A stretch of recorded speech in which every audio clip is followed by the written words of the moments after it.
बिस्मिल्लाहिर्रहमानिर्रहीम। आज हम डिस्कस करेंगे सेकेंड ईयर का फर्स्ट चैप्टर। और सेकेंड ईयर का जो फर्स्ट चैप्टर है दैट इज़ इलेक्ट्रोस्टैटिक्स। इलेक्ट्रोस्टैटिक्स जो है वो बेसिकली फ़िज़िक्स की वो ब्रांच है जिस ब्रांच में हम चार्जेस को स्टडी करते हैं और वो चार्जेस जो है वो रेस्ट पे होते हैं। जैसा कि यहाँ पर जो आप देख रहे हैं, इलेक्ट्रो जो है, electro stands for charges and statics. Statics means at rest, यानी कि वो चार्जेस जो कि रेस्ट पे होंगे उनको हम डिस्कस करेंगे। और इलेक्ट्रोस्टैटिक्स जो है उसको डिस्कस करने के लिए हमें जिस बेसिक लॉ की ज़रूरत पड़ती है वो लॉ है कूलम्स लॉ। और कूलम्स लॉ के बारे में आप मैट्रिक क्लास के अंदर भी पढ़ के आते हैं that what is basically Coulomb's law. Coulomb's law ये बताता है द फोर्स ऑफ अट्रैक्शन और repulsion between two charges is directly proportional to the product of magnitude of charges and inversely proportional to the square of distance between their centers। यानी कि जो force है वो directly किस पे depend कर रही होती है, product of magnitude of charges पे। इसमें एक एंटी टेस्ट के लिहाज से एक की पॉइंट ये भी है कि बाज़ औक़ात जो है वो हम ये समझ रहे होते हैं कि फोर्स की वैल्यू जो है वो नेगेटिव आएगी, लेकिन जब आप चार्जेस की मैग्नीट्यूड लेते हैं तो चार्जेस की जो मैग्नीट्यूड है वो पॉजिटिव वैल्यूज़ कंसीडर की जाती हैं। तो सिर्फ ये बताने के लिए कि चार्जेस जो हैं उनकी मैग्नीट्यूड पॉजिटिव होती है, इसी वजह से आपके पास जो फोर्स की वैल्यू आएगी वो भी क्या होगी, पॉजिटिव वैल्यू होगी। तो हम चार्जेस की मैग्नीट्यूड जो है उसके साथ फोर्स को रिलेट कर रहे होते हैं। Force depends upon the product of magnitude of charges and inversely proportional to the square of distance. इसी वजह से इस लॉ को इनवर्स स्क्वायर लॉ भी कहा जाता है। हमारे पास एक लॉ जो है that is law of gravitation, वो भी आप जानते हैं, F is equals to capital G m1 m2 divided by D square. वो रिलेट करता है मैसेज के साथ। जैसे कि दो मैसेज जो है वो एक दूसरे को अट्रैक्ट करते हैं विद अ फोर्स जिसको हम ग्रेविटेशनल फोर्स कहते हैं, वो भी इनवर्स स्क्वायर लॉ है। और ये जो हमारे पास कूलम्स लॉ है ये भी इनवर्स स्क्वायर लॉ ही है। अब इसमें सबसे इम्पॉर्टेंट चीज़ जो देखने वाली है वो ये है कि ये जो इलेक्ट्रोस्टैटिक फोर्स है ये बेसिकली चार्जेस के साथ डील कर रही होती है। तो हमें एटलीस्ट इस चीज़ का आइडिया होना चाहिए that what are charges actually. Charge होता क्या है, चार्ज को जो है वो कैसे अंडरस्टैंड किया जा सकता है। तो हम चार्ज के बारे में जो है उसकी डेफिनेशन ये पढ़ते हैं that it is the intrinsic property of object. What is charge? Charge is basically intrinsic property, किसी ऑब्जेक्ट की इंट्रिंसिक प्रॉपर्टी है। और इंट्रिंसिक का जो वर्ड है वो यूज़ किया जाता है नेचुरली अकरिंग के लिए, यानी कि आप ऐसे समझ लें जैसा कि हमें इसके बारे में नहीं पता कि ये प्रॉपर्टी जो है वो ऑब्जेक्ट क्यों पोजेस करता है, उसकी रीज़न क्या है। जैसे कि ग्रेविटेशन, अगर आपसे कोई ये पूछ लेता है कि एक मैस दूसरे मैस को अट्रैक्ट करता है तो उसकी रीज़न क्या है, तो हम ये नहीं बता सकते कि एक ऑब्जेक्ट, एक मैसिव ऑब्जेक्ट जो है वो बेसिकली ग्रेविटेशन को पोजेस क्यों करता है। उसके अंदर एक नेचुरल प्रॉपर्टी है जिसको हम इंट्रिंसिक प्रॉपर्टी का नाम देते हैं, दैट इज़ ग्रेविटेशन। बिल्कुल इसी तरीके से जो चार्ज है, चार्ज भी एक इंट्रिंसिक प्रॉपर्टी है। और एक मैस जो है, एक कोई भी ऑब्जेक्ट जो है वो चार्ज पोजेस करता है। तो चार्ज नेचुरली अकरिंग प्रॉपर्टी है, बाय नेचर इसके पास, ऑब्जेक्ट के पास जो है वो चार्ज मौजूद होता है। तो हम इसको इस तरीके से डिफाइन कर सकते हैं, it is the intrinsic property of object due to which one charged object attract और repel the other charge object. यानी कि एक ऐसी प्रॉपर्टी जिस प्रॉपर्टी की वजह से एक चार्ज्ड ऑब्जेक्ट जो है वो दूसरे चार्ज्ड ऑब्जेक्ट को या तो अट्रैक्ट करेगा या फिर रिपेल करेगा। उसके बाद हम इसी चार्ज से रिलेटेड कुछ इंपॉर्टेंट पॉइंट्स जो हैं वो उनको डिस्कस कर लेते हैं कि चार्ज जो है, अगर एक ऑब्जेक्ट चार्ज पोजेस करता है तो मज़ीद उसके अंदर जो है वो क्या आप पॉइंट्स जो हैं वो उनको देख सकते हैं। एंटी टेस्ट के लिहाज से भी काफ़ी इंपॉर्टेंट पॉइंट्स हैं, उनको भी आप जो है वो यहाँ पर अंडरस्टैंड कर लेंगे। फर्स्ट वन ये है, the value of charge is quantized. So what is meant by quantization? Quantization का मतलब क्या होता है? जैसे कि यहाँ पर आपको एक एक्सप्रेशन बताया हुआ है that Q is equals to n multiply by E। यानी कि जो चार्ज की वैल्यू है वो वन इलेक्ट्रॉनिक चार्ज के इंटेग्रल मल्टीपल होगी। फॉर एग्जांपल, अगर किसी ऑब्जेक्ट के ऊपर चार्ज है तो वो चार्ज या तो वन इलेक्ट्रॉनिक चार्ज के इक्वल होगा, या फिर two times of electronic charge के इक्वल होगा, या फिर three times of electronic charge के इक्वल होगा, where n in this expression n is an integer.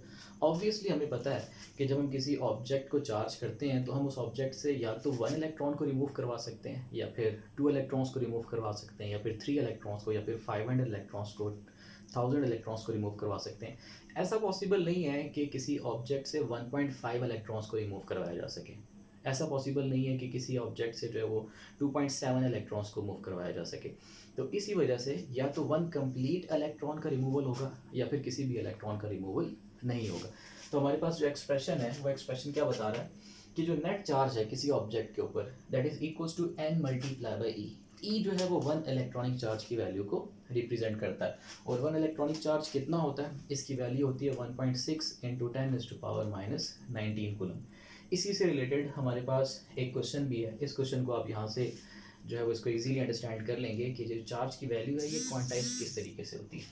अब इसमें आप देख लें, फॉर एग्जांपल आपसे ये क्वेश्चन पूछा जाता है that which one of the following measurements, which one of the following charges cannot be occupied by an object। एक ऑब्जेक्ट जो है वो इनमें से कौन सा जो चार्ज है वो पोजेस नहीं कर सकता।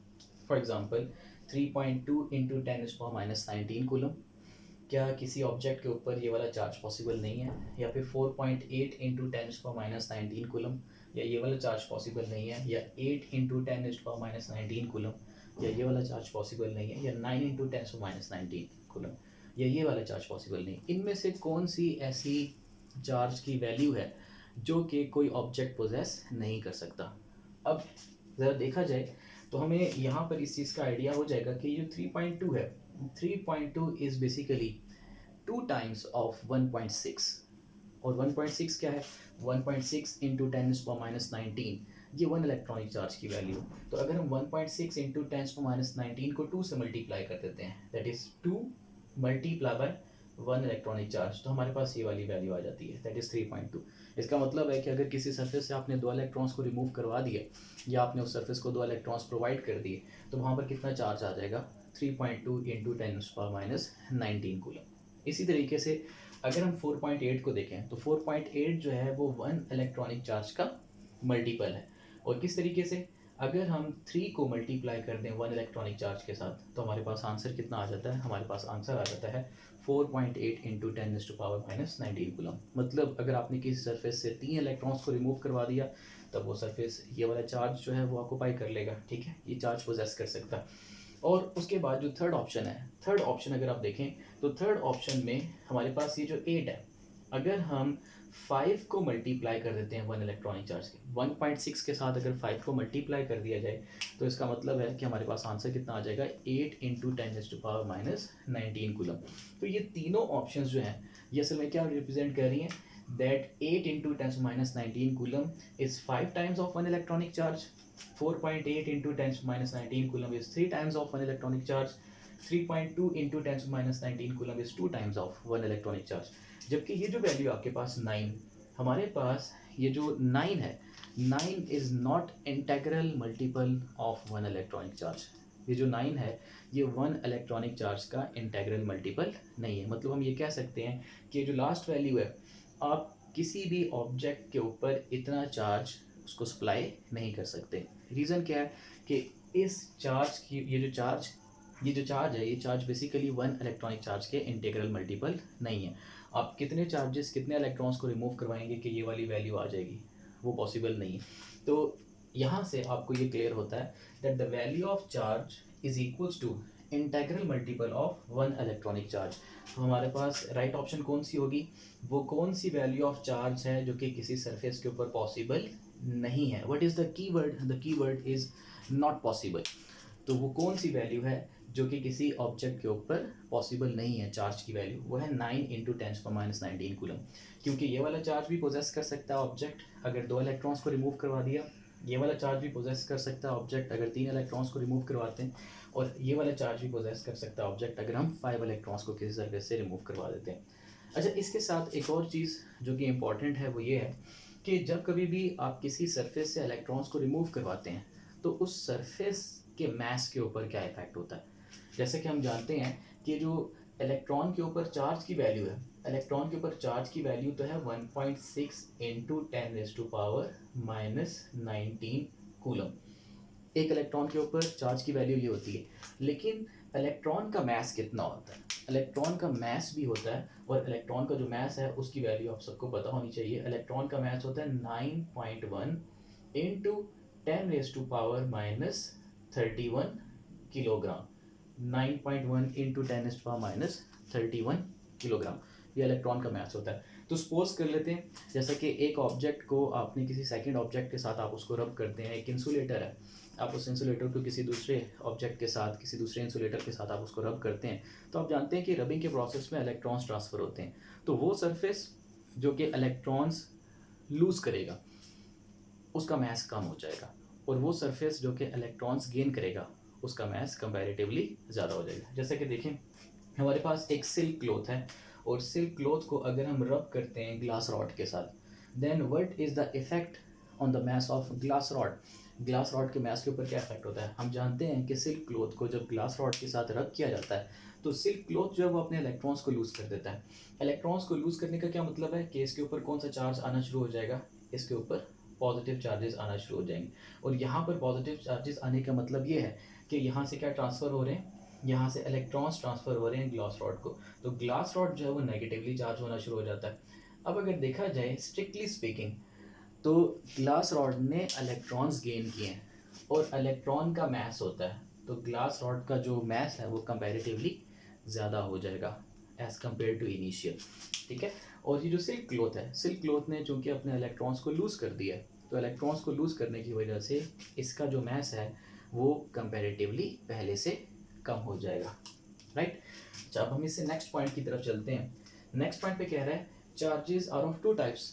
ये बहुत कॉमन सी चीज़ है, ये आप सब लोग जो है वो पहले से पढ़ के आते हैं कि चार्जेस जो है वो दो तरह के ही होते हैं। एक चार्ज जो है वो पॉजिटिव चार्ज है, और जो सेकंड चार्ज है वो नेगेटिव चार्ज है।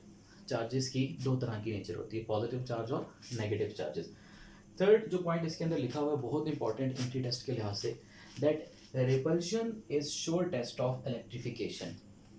आपको कैसे पता चलेगा कि कोई ऑब्जेक्ट चार्ज्ड है या नहीं, कोई ऑब्जेक्ट इलेक्ट्रीफाइड है या नहीं? तो ये चेक करने के लिए कि कोई ऑब्जेक्ट इलेक्ट्रीफाइड है या नहीं, हम टेस्ट करते हैं। अगर हमारे पास फोर्स ऑफ अट्रैक्शन आती है तो हम कहते हैं कि we are not sure that the object is electrified और नॉट। लेकिन अगर फोर्स ऑफ रिपल्शन आती है तो हम कहते हैं yes we are sure that the object is initially charge. जैसे कि देखें, इसके अंदर हम यहाँ पर सपोज करते हैं कि हमने ये एक पॉजिटिवली चार्ज ऑब्जेक्ट कंसीडर कर लिया, और ये वो ऑब्जेक्ट है जिस ऑब्जेक्ट को अंडर एग्जामिनेशन रखा गया है, जिस ऑब्जेक्ट को अंडर ऑब्जर्वेशन रखा गया है। मैंने ये चेक करना है कि ये जो मेटालिक स्फीयर है, ये मेटालिक स्फीयर चार्ज्ड है या नहीं, ये मैंने चेक करना है। और ये चेक करने के लिए मैं इस मेटालिक स्फीयर के करीब एक पॉजिटिवली चार्ज्ड रॉड को लेकर जाता हूँ। वो पॉजिटिवली चार्ज रॉड जैसे ही मैं इस मेटालिक स्फीयर के करीब लेकर जाता हूँ, तो मेटालिक स्फीयर से ये जो पॉजिटिवली चार्ज रॉड है ये मेटालिक स्फीयर को अपनी तरफ अट्रैक्ट कर लेता है। यानी कि आपको कौन सी फोर्स नज़र आई यहाँ पर? Force of attraction. अब फोर्स ऑफ अट्रैक्शन किस वजह से है, उसकी दो रीजंस हो सकती हैं। एक तो ये कि ये जो मेटालिक स्फीयर था, इस मेटालिक स्फीयर के ऊपर पॉजिटिव चार्जेस थे, इस वजह से नेगेटिव चार्जेस थे, सॉरी, ये जो मेटालिक स्फीयर है ये नेगेटिवली चार्ज था। अगर नेगेटिवली चार्ज होगा तब भी इसकी तरफ फोर्स ऑफ अट्रैक्शन जो है वो एक्सपीरियंस करेगा। लेकिन दूसरी पॉसिबिलिटी भी हो सकती है जो कि हमें श्योर नहीं होने देती कि वाकई इस ऑब्जेक्ट के ऊपर चार्ज था या नहीं। दूसरी पॉसिबिलिटी क्या है कि ये जो मेटालिक स्फीयर है ये इस पॉजिटिवली चार्ज रॉड की तरफ इस वजह से अट्रैक्ट हो गया क्योंकि आप इलेक्ट्रोस्टैटिक इंडक्शन का फिनोमेना देखेंगे। और इलेक्ट्रोस्टैटिक इंडक्शन क्या कहती है? In the presence of a charge body and insulated conductor develop opposite charges at it both ends, negative charges at it one end and positive charges at its other end। तो हमारे पास electrostatic induction की वजह से क्या होगा, अगर ये object जो है ये न्यूट्रल था तो नेगेटिव चार्जेस जो है वो इस पॉजिटिवली ग्लास रॉड की तरफ अट्रैक्ट हो जाएंगे, और जो पॉजिटिव चार्जेस हैं वो इससे अवे मूव कर जाएंगे।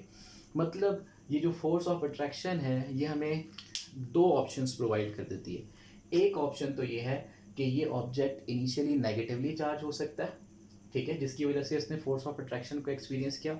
और दूसरी ऑप्शन ये है कि ये वाला जो ऑब्जेक्ट है ये ऑब्जेक्ट इलेक्ट्रोस्टैटिक इंडक्शन की वजह से इस पॉजिटिवली चार्ज रॉड की तरफ अट्रैक्ट हो गए।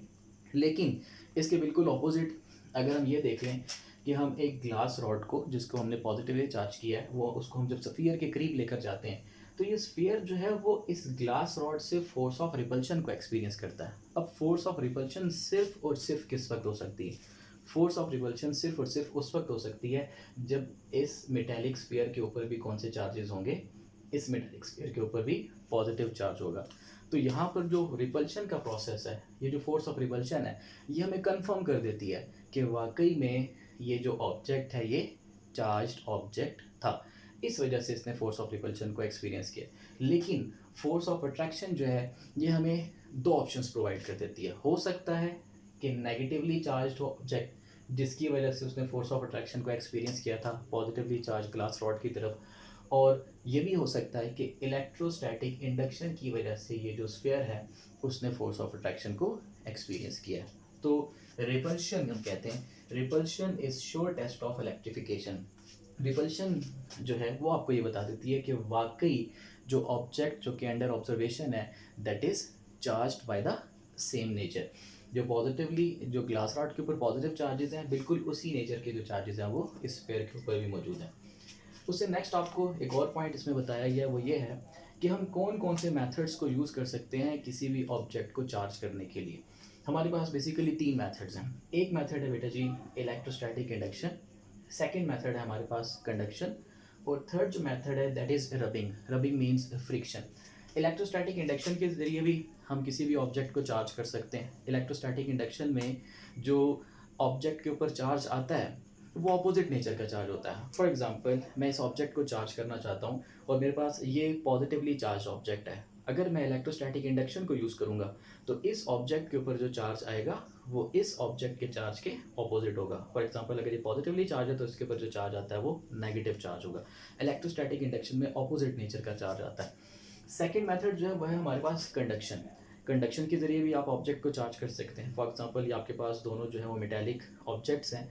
इस मेटालिक ऑब्जेक्ट के ऊपर पॉजिटिव चार्ज है तो कंडक्शन किस तरीके से करवाई जाती है, आप इस ऑब्जेक्ट को इस ऑब्जेक्ट के साथ टच कर देंगे तो इसके ऊपर जो पॉजिटिव चार्जेस हैं वो इसके अंदर ट्रांसफर होना शुरू हो जाते हैं। तो कंडक्शन के प्रोसेस में सेम नेचर का चार्ज आता है। अगर इसके ऊपर पॉजिटिव चार्ज होगा तो वो पॉजिटिव चार्ज ही इसके अंदर भी ट्रांसफर होगा, that is because of conduction. और थर्ड जो हमारे पास प्रोसेस है वो है रबिंग, कि हम एक ऑब्जेक्ट को दूसरे ऑब्जेक्ट के साथ रब करके जो है वो चार्ज कर सकते हैं। ये जो रबिंग का प्रोसेस है ये मेनली इंसुलेटर्स के अंदर होता है, जबकि इलेक्ट्रोस्टैटिक इंडक्शन और कंडक्शन ये जो दोनों मेथड्स हैं ये कंडक्टर्स के अंदर होते हैं। आप कंडक्टर्स को इलेक्ट्रोस्टैटिक इंडक्शन और कंडक्शन के ज़रिए चार्ज कर सकते हैं, लेकिन जो इंसुलेटर्स हैं इंसुलेटर्स को चार्ज करने के लिए मेनली जो प्रोसेस यूज़ किया जाता है वो कौन सा होता है, रबिंग का प्रोसेस। जैसा कि ग्लास रॉड चार्ज नहीं था, ग्लास रॉड को चार्ज करने के लिए मैंने सिल्क क्लॉथ को ग्लास रॉड के साथ रब किया था। तो जब मैं इसको रब करूँगा तो रब करने से जो फ्रिक्शन प्रोड्यूस होती है, फ्रिक्शन हीट को जनरेट करती है, और जो इलेक्ट्रॉन्स हैं वो इतनी एनर्जी गेन कर लेते हैं कि वो एक सरफेस से जंप करके दूसरे सरफेस के ऊपर मूव करते हैं। तो जब एक सरफेस अपने इलेक्ट्रॉन्स को लूज़ करेगा तो वो पॉजिटिव चार्ज गेन कर लेगा, और जब दूसरा सरफेस इलेक्ट्रॉन्स को गेन करेगा तो वो नेगेटिव चार्ज गेन कर लेगा। यहाँ तक के लिए आज का आपका टॉपिक। इंशाल्लाह नेक्स्ट टाइम जो है हम कूलम्स लॉ को डिटेल में डिस्कस करेंगे। अल्लाह हाफिज़।